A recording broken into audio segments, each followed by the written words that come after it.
Assalamualaikum teman-teman, seperti biasa sebelum mulai Mimin mendoakan semoga teman-teman semua selalu dalam keadaan sehat walafiat. Oke, kali ini kita akan melanjutkan Martial Master versi novel bagian 1132. Bagi yang baru bergabung, selamat bergabung. Dan bagi yang belum subscribe dulu lah agar Mimin tambah semangat lagi nih bikin videonya. Oke, kalau sudah kita langsung masuk ke isi ceritanya.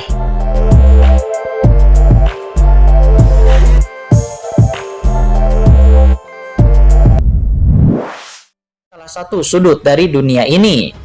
Tanpa diduga, tempat ini sangat rusak, kata leluhur naga di saat dia merasakan pemandangan di luar. Senior leluhur naga, tempat apa ini?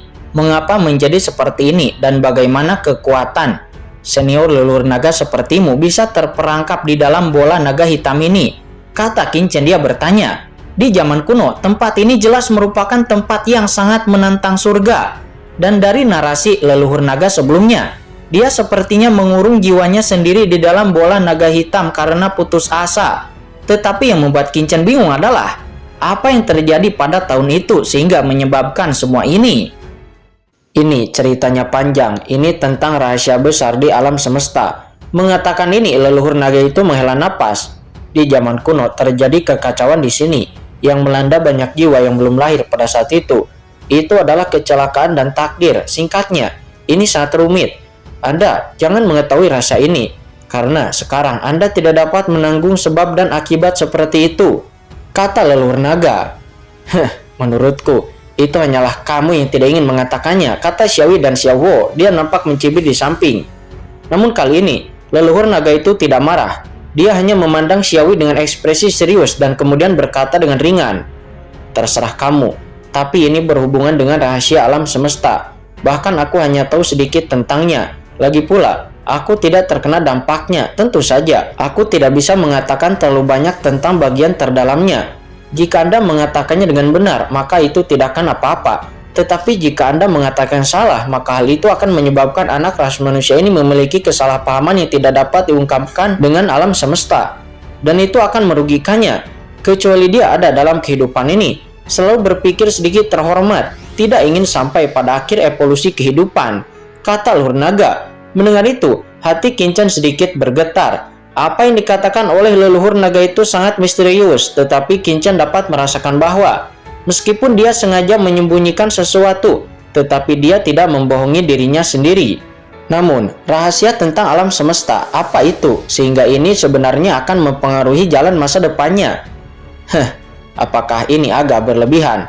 Kata Xiaoyi dan Xiaowo. Mereka berdua sepertinya dikejutkan oleh leluhur naga prasejarah yang sedang serius itu. Apa yang kamu katakan? Leluhur naga itu kemudian berkata dengan enteng. Jangan berkata apa-apa lagi. Leluhur serangga Hongmengmu juga bertempur di sini di masa lalu. Jika tidak, maka tidak akan ada serangga pemakan kehampaan di sini. Ini adalah nenek moyangmu saat itu yang tertinggal sudah sangat lemah selama ratusan juta tahun. Namun ini masih merupakan kehidupan baru, kata leluhur naga. Mendengar ini, itu membuat Kincen menghirup udara dingin dan agak terkejut. Para serangga pemakan kehampaan ini yang bahkan ahli yang melihat bumi puncak pun harus mundur. Ternyata sebenarnya itu hanya diubah oleh aura yang ditinggalkan setelah perang serangga leluhur Hongmeng yang sungguh mengejutkan. Pada saat ini, dalam kehampaan yang tak ada habisnya, berbagai kekuatan misterius melonjak. Senior leluhur naga, di mana batu giok kekacauan itu, kata Kincen. Aku tidak tahu sekarang, tetapi benda ini pasti ada di dunia ini. Kamu bisa merasakan nyala api terberat di sini. Ayo pergi ke dunia api terlebih dahulu, kata leluhur naga. Apa dunia api? Kata Kincen yang merutkan kening. Ya, langit dan bumi di sini seharusnya memiliki wilayah rahasia yang berisi api yang tak ada habisnya. Tetapi saya tidak tahu di mana itu. Karena langit dan bumi di sini tidak statis, maka Anda perlu memata-matainya sendiri, kata leluhur naga. Ya baik, mendengar itu Kincen pun mengangguk. Lalu Kincen duduk bersila di kehampaan. Dia tidak tahu apa yang ada di sini, jadi dia hanya bisa mendengarkan apa yang dikatakan oleh leluhur naga. Namun jika pihak lain memiliki niat yang buruk, maka Kincen bisa menggunakan cakram Gyokian Kun dan pohon iblis dari 10.000 alam untuk menekannya. Kincen menutup matanya dan api karma kehampaan mengalir keluar. Aura tak terlihat meresap, merasakan perubahan di dunia ini. Tiba-tiba, segala sesuatu di sekitar Kincen menjadi halus. dan segala sesuatu di dunia ini pun menjadi ketiadaan. Kemudian di ruang yang hampa ini, berbagai warna muncul menunjukkan aura yang berbeda-beda. Qin Chen segera memahami bahwa setiap napas di sini mewakili misteri yang kuat. Seperti sarang naga kekacauan yang terdekat di sini, itu menunjukkan kekuatan atribut kayu. Apa? Ketika Qin Chen memacu api karma kehampaan, leluhur naga melihat api karma kehampaan yang melayang di atas kepala Qin Chen dengan sedikit terkejut. Anak ini sungguh banyak harta karun di tubuhnya, bahkan api kehampaan telah memadat. Ini adalah hal yang harus dimiliki untuk menentukan arah mana yang harus ditempuh. Gumam leluhur naga itu. Tampaknya dia terkejut dengan api karma kehampaan yang melayang di atas kepala Qin Chen. Saat ini di dalam persepsi Qin Chen tentang ketiadaan, kilatan cahaya secara bertahap muncul. Sebagai seorang alkemis dan master pemurnian senjata, Qin Chen dapat mengendalikan jalan api. Dan dengan mengandalkan api karma kehampaan, Qin Chen pun dapat merasakan kekuatan api dari ruang yang hampa ini. Mata Qin Chen tiba-tiba terbuka, melihat dunia yang ditinggalkan di kejauhan. Dia samar-samar merasakan ada aura api samar ke arah itu. Yang seharusnya itu merupakan dunia api yang dikatakan oleh leluhur naga kuno. Dengan sebuah gerakan, Qin Chen pun segera terbang menuju ke arah kehampaan yang dirasakannya. Di jalur kehampaan ini, hampir tidak ada seorang pun. Tetapi Qin Chen tahu betul bahwa hampir semua orang kuat di seluruh harta alam Dewa Piantin telah berkumpul di dunia ini. Tetapi mereka semua telah memasuki berbagai alam rahasia. Senior leluhur naga, apakah pohon giok kekacauan itu telah diambil? Kata Qin Chen, inilah yang paling dikhawatirkan oleh Qin Chen. Tenang, pohon giok kekacauan itu luar biasa. Itu tidak mudah dicerna oleh orang biasa, dan itu sangat rahasia. Itu tidak akan diambil begitu saja. Kata leluhur naga, dia sangat percaya diri.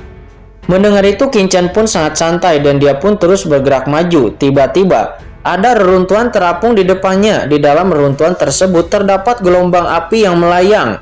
Dan di antara api tersebut terdapat pusaran api yang berputar-putar. Kelompok api ini mengalir ke pusaran air. Dan napas api itu disalurkan dari pusaran air. Di sini, kata leluhur naga dengan tiba-tiba.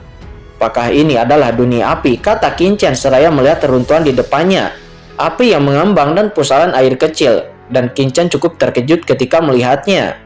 Dunia api ada di pusaran api ini. Anda dapat mencapai dunia api ketika Anda memasukinya. Namun Anda harus berhati-hati agar tidak tersentuh oleh api yang menggantung tersebut. Karena sekali Anda menyentuhnya, bahkan jika hanya percikan halusnya saja, saya khawatir itu akan menyebabkan kerusakan fatal pada Anda. Dan jika Anda terbungkus dalam api itu, maka saya sendiri pun tidak akan bisa menyelamatkan Anda, kata leluhur naga. Mendengar itu, hati Qin Chen sedikit bergetar. Ternyata api ini begitu menakutkan. Dan ketika leluhur naga berkata demikian, Qin Chen pun tentu saja tidak berani bertindak gegabah. Dia pun dengan hati-hati menghindari bola api. Namun untungnya, api ini hanya melayang di sini dan tidak agresif. Jika begitu banyak api yang tertahan itu melayang ke arah Qin Chen, maka bukan tugas yang mudah untuk Qin Chen bisa melewatinya. Namun pada saat ini, Qin Chen pada akhirnya sampai di depan pusaran air. Sekarang lompat ke pusaran air itu, kata leluhur naga. Qin Chen menarik napas dalam-dalam dan segera melompat turun tanpa ragu-ragu. Dia terjun ke dalam pusaran air tersebut. Setelah terjun dalam waktu yang lama, Qin Chen pun tiba-tiba menginjak tanah. Ketika dia keluar dari pusaran air, Qin Chen melihat lautan api yang luas. Dan cahaya apinya berubah menjadi sedikit keemasan, yang membuat seluruh lautan api tampak seperti lautan emas yang luas. Apa itu? Kata Qin Chen, dia pun melihat ke langit. Langit di atas kepalanya sebenarnya ditutupi oleh api hitam pekat. Api hitam ini menutupi lautan api emas yang luas. Dan api hitam ini bergulung tanpa henti, tampak seperti darah hitam yang mengambang di udara. Terlebih lagi, terdapat suara gemuruh-gemuruh dari waktu ke waktu di lautan api hitam pekat ini, seolah-olah ada sejenis binatang buas yang sedang mengaum. Aura api yang mempul terus turun dan Qin Chen berdiri di tengah lautan api dan Qin Chen merasa sangat kecil. Saat ini Qin Chen seperti perahu yang hanyut di laut dengan perasaan bahwa dia akan dimusnahkan kapan saja. Dan boom, di dalam tubuh Qin Chen, api karma kehampaan melonjak, menahan aura api tak berujung di sekelilingnya. Qin Chen merasa bahwa api emas besar dan api hitam di depannya itu mengandung kekuatan yang sangat menakutkan. Ini adalah hal yang luar biasa, kata Lur Naga seraya memandang api hitam di langit. Lalu kemudian dia memandang lautan api keemasan yang luas. Ini adalah kekuatan yang ditinggalkan oleh kekuatan yang tak terkalahkan di zaman kuno. Dibandingkan dengan nyala api di tubuhmu sekarang, nyala api ini jauh lebih kuat. Saya pikir dia bisa hidup melalui reinkarnasi dan melangkah lebih jauh dari saya. Sekarang sepertinya barang tua itu mungkin sudah hilang, bahkan lebih menyedihkan dariku, kata Lur Naga. Ketika mendengarnya, Qin-Chen merasakan sedikit emosi di dalam kata-kata leluhur naga itu. Apakah kita akan terbang? Kata Qin-Chen. Dia tidak bisa menahan diri untuk tidak berkata, sambil melihat lautan api emas yang luas di depannya. Tidak, tempat ini tidak bisa terbang. Jika Anda benar-benar ingin terbang ke langit dengan paksa, maka api hitam itu akan membakar Anda. Tempat ini diselimuti oleh kekuatan yang tak terkalahkan, dan sulit bagi siapapun untuk terbang di atas. Kita hanya bisa menginjak dan berjalan selangkah demi selangkah di dalam api, kata leluhur naga. Dia menggelengkan kepalanya. Mendengar kata-kata leluhur naga, Qin-Chen mau tidak mau mencoba terbang. Namun benar saja, dia hanya berjarak beberapa meter dari tanah dan tiba-tiba dia ditekan oleh kekuatan yang sangat berat dan dia bahkan tidak bisa terbang. Qin-Chen sedikit terkejut. Dunia ini diselimuti oleh kekuatan tak terlihat. Bahkan dia tidak bisa bergerak sedikit pun. Ini sungguh sangat aneh. Berjalan di atas api, aura api emas ini sangat menakutkan. Jika aku tidak berhati-hati, aku akan terbakar menjadi abu, kata Qin-Chen dengan sungguh-sungguh. Api emas ini disebut api teratai emas. Selama tidak sengaja memprovokasinya, setidaknya tidak akan ada yang mengancam nyawa. Namun api hitam dan api merah itu adalah pemadamnya, dan itu memancarkan api teratai hitam dan api teratai merah. Meskipun Anda mendapatkan jejaknya, itu dapat mengancam jiwa Anda, jadi berhati-hatilah, kata leluhur naga. Mendengar itu, sosok Qin-Chen pun bergerak dan dia menyapu lautan api emas itu, dan benar saja, kakinya baru saja mencapai ke udara dan tiba-tiba nyala api emas itu langsung menyerbu ke arahnya. Dan Qin-Chen pun langsung turun, tidak memprovokasi api emas itu. Ayo pergi, seharusnya ada banyak orang di dunia api ini. Kita harus masuk ke dalam secepat mungkin, kata leluhur naga. Dia mengingatkan. Mendengar itu, Qin-Chen mengangguk, sosoknya pun bergetar. Dia berubah menjadi pita cahaya dan berjalan terus-menerus di atas ombak di atas lautan api emas dan melaju ke depan seperti kilat. Sungguh menakjubkan, kata Qin-Chen. Dia menginjak lautan api emas. Dia mengamati dunia di sekitarnya. Di dunia ini tidak ada hukum lain, hanya aura paling murni dari hukum sistem api yang memenuhi pikiran Qin-Chen. Anda memiliki api karma kehampaan dalam kultivasi Anda, tetapi Anda dapat menjalankan aturan api untuk melihat apakah Anda dapat menyerap api di sini atau tidak, kata leluhur naga. Mendengar itu, hati Qin-Chen tergerak. Akan tetapi faktanya, leluhur naga tidak perlu mengingatkannya karena Qin-Chen akan mencobanya. Segera api karma kehampaan di tubuh Qin-Chen melonjak. Tiba-tiba Qin-Chen merasakan napas api teratai emas perlahan memasuki tubuhnya dan kemudian bergabung ke dalam api karma kehampaan. Hanya saja setelah api teratai emas memasuki api karma kehampaan, ia akan segera menghilang dan tidak dapat dipertahankan dalam api karma kehampaan. Qin-Chen terbang jauh-jauh dan dia terus menyerap api teratai emas. Akan tetapi setelah sekian lama, Qin-Chen menyadari bahwa api karma kehampaannya tidak dapat menyerap api teratai emas itu. Dan semua energi dari api teratai emas yang memasuki tubuh Qin-Chen juga hilang lagi. Itu keluar lagi dan tidak mungkin bisa untuk mempertahankan energi dari api teratai emas ini. Bagaimana caranya? Kata Qin-Chen yang mengerutkan kening. Jalan apimu masih terlalu lemah untuk bisa menyerap api teratai emas ini. Terlebih lagi, jalan api di dunia api ini mengikuti jalan lain. Tetapi Anda bukannya tanpa keuntungan. Api teratai emas dapat membuat nyala api Anda lebih murni. Sepertinya kamu belum menyerapnya, namun faktanya nyala api Anda telah mengalami beberapa transformasi mendasar, kata leluhur naga. Oh, kata Qin-Chen, dia merasakannya dengan hati-hati dan itu memang benar seperti apa yang dikatakan oleh leluhur naga. Meskipun aura api karma kehampaan tidak menjadi lebih kuat, namun dengan masuknya api teratai emas, api karma kehampaan tampak berbeda, tetapi Qin-Chen tidak tahu apa yang berbeda. Jangan khawatir, kamu menyerapnya perlahan, dan kamu akan mengetahui perubahan api di tubuhmu saat nanti, kata leluhur naga. Dia berkata sambil tersenyum. Mendengar ini, Qin-Chen pun menjadi lebih tertarik. Dia terus-menerus terbang melalui api teratai emas, dan pada saat yang sama dia terus-menerus menyerap kekuatan api teratai emas. mencuci api karma kehampaannya sendiri. Lautan api emas ini sangat luas dan Qin Chen terus terbang di sini. Dan saya tidak tahu berapa lama sebelum pada akhirnya Qin Chen mencapai kedalaman lautan api teratai emas ini. Qin Chen kemudian melihat sekeliling. Di kedalaman lautan api teratai emas, banyak orang kuat telah berkumpul. Seorang ahli yang mulia berdiri dengan bangga di atas lautan api emas ini.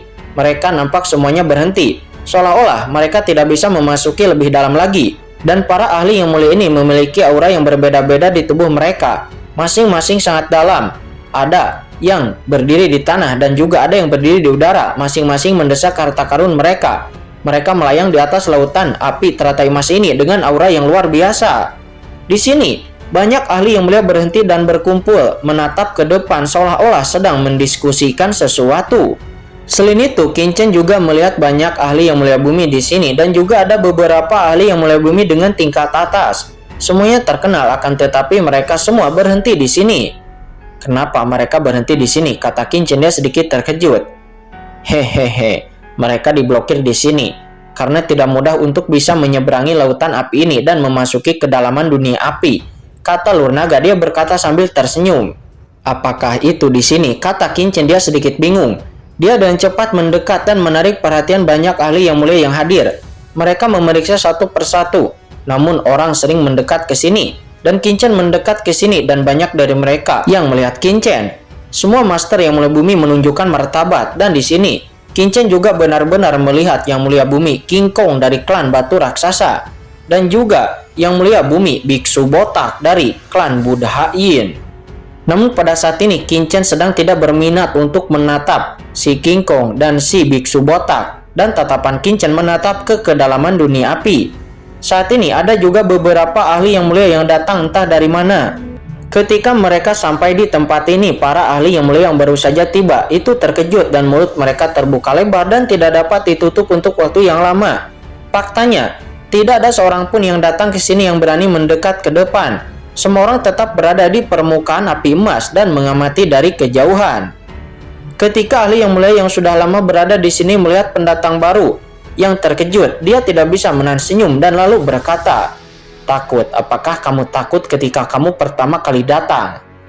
Jika seseorang dapat mengamati dunia ini, mereka akan terkejut di saat mengetahui bahwa lautan api di hadapan mereka bukan hanya lautan api teratai emas, tetapi terbagi menjadi dua warna. Separuh adalah api teratai emas yang bersinar dengan cahaya kemasan, dan separuh lautan lainnya adalah nyala api teratai putih yang membentuk dua jenis api yang berbeda. Namun ini bukanlah tempat yang mengejutkan, karena hal yang paling mengejutkan adalah dua nyala api dengan warna berbeda ini terpisah dari tempat semua orang berdiri. Satu di kiri dan satu di kanan, itu terhubung ke langit. Dan di atas langit juga nampak ada api teratai hitam yang gelap. Itu hampir seperti tinta, dan api teratai hitam yang mematikan dunia, dan juga ada api teratai merah yang mirip dengan darah, dan keempat api itu saling terhubung. Api teratai hitam yang mematikan dan juga api teratai merah itu terbagi menjadi dua warna berbeda di langit. Empat api itu dengan warna yang berbeda-beda dan menempati empat arah yang berbeda, dan itu terhubung bersama membentuk lingkaran empat dimensi di depan semua orang. Terlebih lagi, keempat jenis api ini terus bergulung dan melonjak, dan pemandangan itu saya khawatir akan sulit untuk dilupakan seumur hidup. Ketika Qin Chen datang ke sini, entah kenapa, dia benar-benar merasakan api karma kehampaan di tubuhnya sepertinya berguncang, seolah-olah dia tertarik kepada sesuatu. "Senior leluhur naga, apakah kamu ingin membawaku ke sini?" kata Qin Chen meniup udara dingin. Dan leluhur naga membawanya ke sini. Apakah ada batu giok kekacauan di lautan api ini? Dan sepertinya Qin Chen merasa sama sekali tidak terlihat seperti itu. Nah, inilah kedalaman dunia api. Tetapi ini bukanlah inti dari dunia api, tetapi ini hanyalah pinggiran. Jika ingin benar-benar memasuki dunia api, Anda harus melewati saluran api empat warna ini untuk benar-benar dapat memasuki dunia api, kata Lur Naga. Bagian macam apa ini? Kata Qin Chen, dia sedikit terdiam ketika dia melihat empat api teratai yang berbeda-beda warna di depannya. Di sini ada empat api di depan semua orang, yaitu api teratai putih, api teratai emas, api teratai merah, dan api teratai hitam. Nyala-nyala api seperti itu jika terkontaminasi sedikit jejak saja, maka itu akan langsung dimusnahkan. Oleh karena itu, tidak ada yang berani membobolnya dengan gegabah. Tidak mengherankan jika begitu banyak ahli yang mulia yang berkumpul di sini, tetapi tidak ada yang berani masuk jauh ke dalam. Jelas sekali, ini adalah tempat yang bisa dicapai oleh mereka dan sangat sulit untuk bisa masuk lebih dalam.